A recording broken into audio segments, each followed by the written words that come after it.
Hello friends, welcome to சுவையான சமையல். இன்றைக்கி நம்ம சோள மாவில் ரொம்பவே சுவையான புட்டு எப்படி செய்கிறதுன்னு பார்க்கலாம்.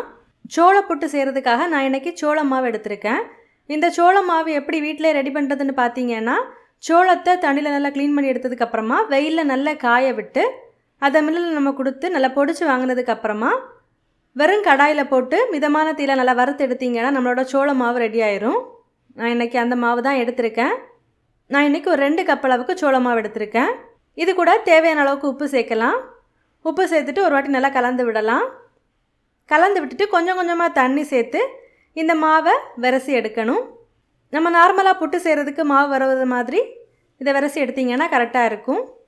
இந்த புட்டு மாவோட பதம் எப்படி இருக்கணும்னு பார்த்தீங்கன்னா, இந்த மாவை நம்ம விரசி எடுத்ததுக்கப்புறமா இந்த மாதிரி கையில் எடுத்து பிடிச்சு பார்த்தோம் அப்படின்னா இந்த மாதிரி பிடிக்க வரணும். அதே சமயத்தில் நம்ம உதுத்து விட்டோம் அப்படின்னா இந்த மாவு உதுக்க வரணும்.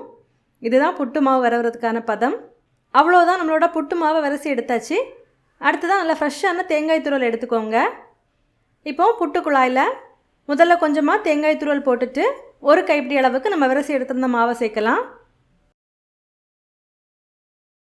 இந்த மாதிரி ஒரு 3 வாட்டி தேங்காயும் மாவும் மாற்றி மாற்றி போட்டு எடுக்கலாம்.